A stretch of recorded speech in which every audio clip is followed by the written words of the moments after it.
Hi, it's Paige DeSorbo from Giggly Squad. You ever stand in front of your closet and just say, I have nothing to wear, while you're literally surrounded by clothes? Because same. So I started listing pieces I'm over on Depop, and honestly, it's been amazing. You can sell what you're done with, and someone out there will love it. And the best part about it is there's no seller fee, so the money you make actually stays in your pocket, which feels very chic. It's also insanely easy. I listed something while watching TV, and it sold before the episode even ended. So download the Depop app and list your first item today, because your old outfit could be someone else's new favorite. Depop, where taste recognizes taste. Payment processing fees, boosting fees still apply. For more info, visit depop.com. Hi, it's Paige DeSorbo from Giggly Squad. You ever stand in front of your closet and just say, I have nothing to wear, while you're literally surrounded by clothes? Because same. So I started listing pieces I'm over on Depop, and honestly, it's been amazing. You can sell what you're done with, and someone out there will love it. And the best part about it is there's no seller fee, so the money you make actually stays in your pocket, which feels very chic. It's also insanely easy. I listed something while watching TV, and it sold before the episode even ended. So download the Depop app and list your first item today, because your old outfit could be someone else's new favorite. Depop, where taste recognizes taste. Payment processing fees, boosting fees still apply. For more info, visit depop.com.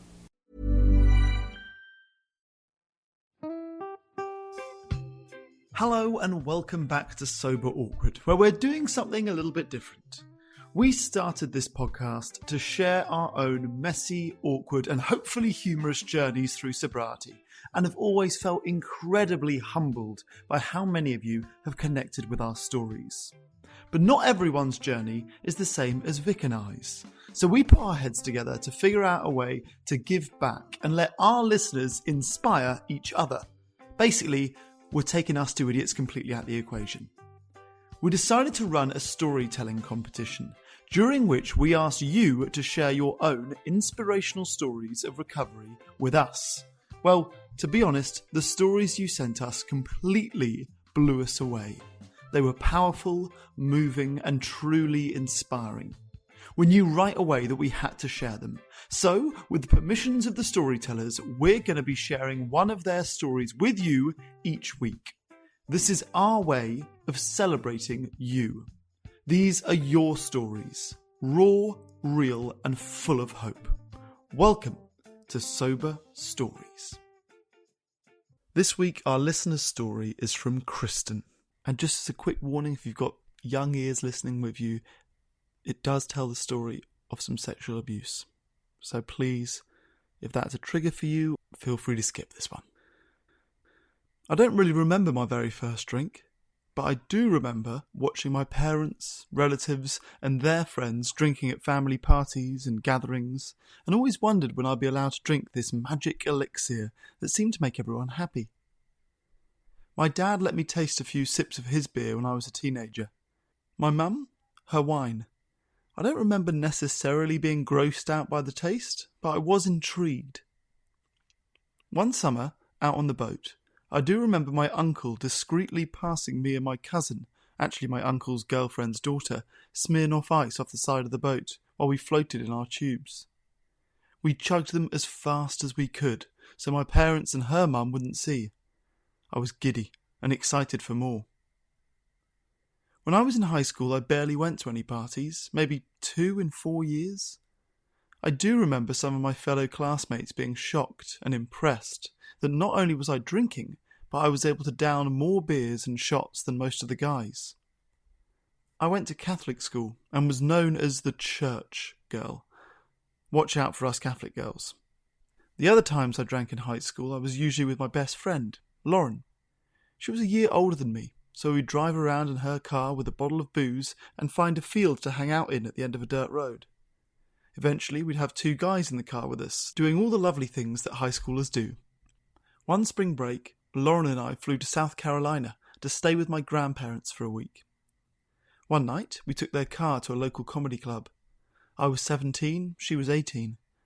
The legal drinking age was 21, but there was a 2-drink minimum at this club, and the waiters didn't even question our age. So we drank to our heart's desire. We decided to go back the second night for another show. This time, we ended up in the parking lot with the comedian after the show, smoked some weed, and then followed him to a liquor store to buy more booze and ended up at his condo. I bet you can guess what happened next. I'll spare you some details, but let's just say since I had a boyfriend at the time, I only agreed to certain activities and sacrificed Lauren for the real deal. After that, our friendship went through a really terrible rough patch. Oh, I forgot to mention the weed we smoked was fresh from a condom that I wrapped it in to take it on the aeroplane. Shoved it up my... I bet you can guess where I hid it. When I made it to college, I had officially arrived. I attended Manhattan Cottage in the Riverdale section of the Bronx, and our school mascot was the Jasper, named after Brother Jasper. Yes, Catholic college. The running joke was that Jasper actually stood for just another student puking around Riverdale. The drinking culture was huge, and I fit right in. I even remember being drunk with one of my girlfriends in the street screaming, "I am an alcoholic," as loud as I could because I was so happy to be drunk and felt free. I'll spare the details of college, but you can bet your ass it included a trip to the emergency room my freshman year. Countless nights of binge drinking at bars and dorm rooms, more hookups and one-night stands than I can count. I've tried to remember names and faces, but no luck. I even had a grown-ass man wake up in my dorm room and had no clue who the F he was, how he got there, or what we did. I also pissed myself, so classy. The summer of 2006, my life changed. The same uncle that was passing me Smirnoff Ices off the side of the boat when I was a teenager ended up raping me when I was 19. We were drinking together, which at that point was normal. I was wasted, in and out of a blackout. I won't go into details now because it's painful and long, but I ended up becoming pregnant. Alone and scared, I did a whole lot of lying to my parents while I navigated the process of getting an abortion. Needless to say, my drinking definitely took off. It took off even more when I decided to press charges against him 2 years later. He went to jail and then committed suicide shortly after his release. Can you guess how that made me feel? Yeah. I blamed myself. Cue more heavy drinking.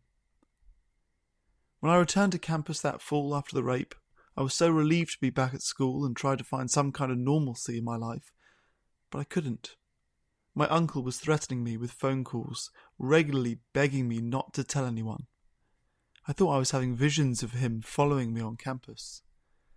I decided to tell my 3 roommates what happened to me that summer, because I knew my behaviour was out of control, and I wanted them to know why.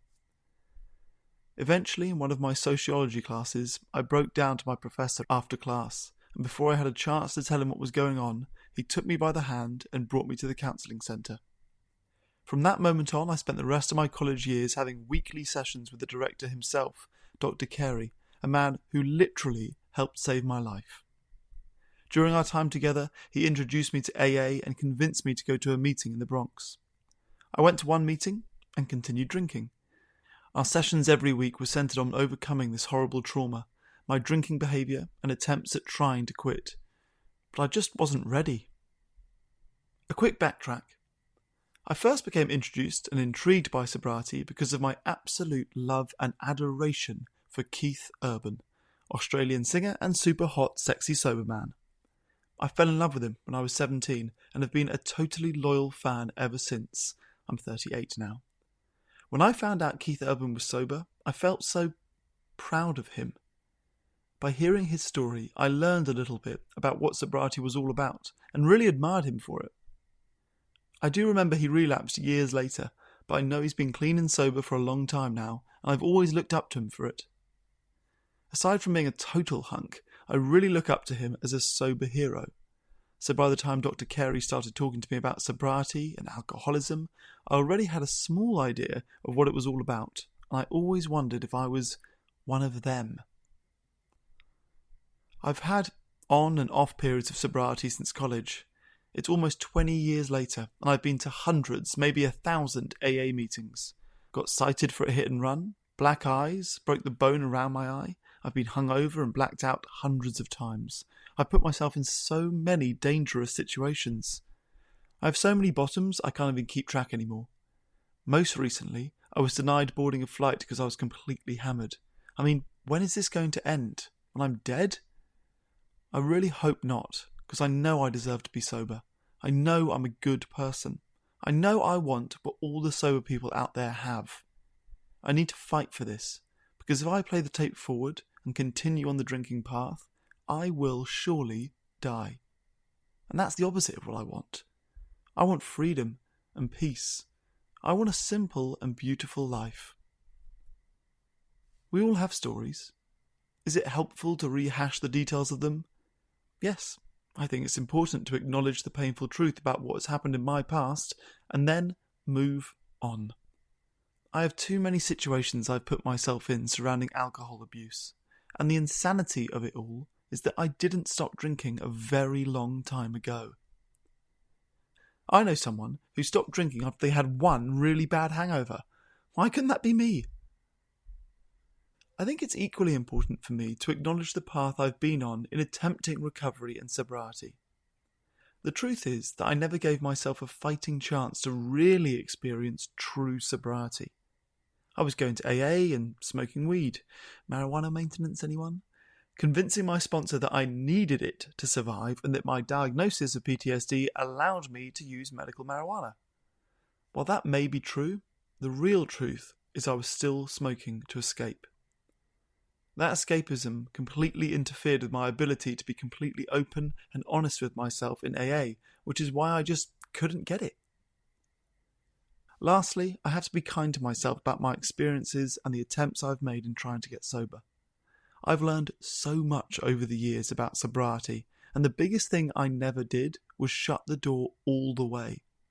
I've always left it just to crack open, just in case I would drink again. I'd lie to myself about making the decision to quit, because the truth was, the door was always left open or unlocked. I'm ready to shut the door for good, to take responsibility for my life and my relationships, especially the one with my partner. I'm ready to really love myself and finally let the damn miracle happen. That's it from me for now, but I sure am grateful as fuck to have found this community. Thanks Vic and Hamish for this amazing work you're doing. I will keep coming back.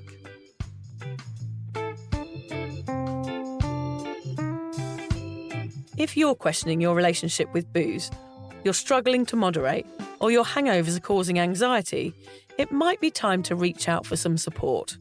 Yeah, just talk to a mate about how you're feeling, contact a local doctor, find an AA or sobriety group. Vic's got one. Yeah, just head to www.cuppa.community. Remember, if you're questioning yourself, it might be time to seek support. Even though this journey can be awkward, it is definitely worth it. And if you've enjoyed the Sober Awkward podcast, don't forget to review it, rate it, and share it with your mates. They have to share it with their mates? Yeah, of course they do. I'm not doing this for nothing, Hamish. Bloody hell. How do they share it? I don't know, just write it on the document.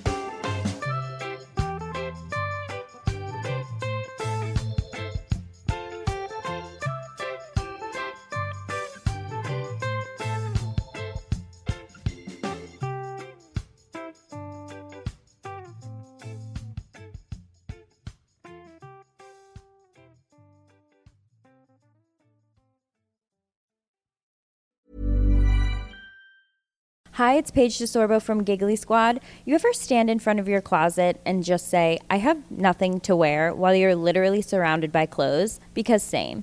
So I started listing pieces I'm over on Depop, and honestly, it's been amazing. You can sell what you're done with, and someone out there will love it. And the best part about it is there's no seller fee, so the money you make actually stays in your pocket, which feels very chic. It's also insanely easy. I listed something while watching TV, and it sold before the episode even ended. So download the Depop app and list your first item today, because your old outfit could be someone else's new favorite.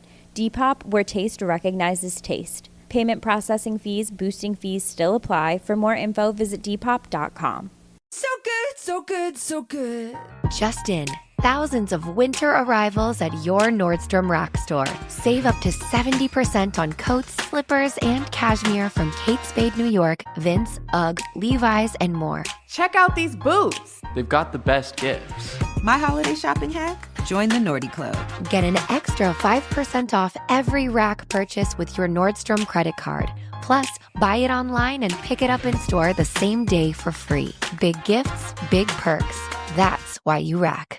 Hi, it's Paige DeSorbo from Giggly Squad. You ever stand in front of your closet and just say, I have nothing to wear, while you're literally surrounded by clothes? Because same. So I started listing pieces I'm over on Depop. And honestly, it's been amazing. You can sell what you're done with, and someone out there will love it. And the best part about it is there's no seller fee. So the money you make actually stays in your pocket, which feels very chic. It's also insanely easy. I listed something while watching TV, and it sold before the episode even ended. So download the Depop app and list your first item today, because your old outfit could be someone else's new favorite. Depop, where taste recognizes taste. Payment processing fees, boosting fees still apply. For more info, visit Depop.com.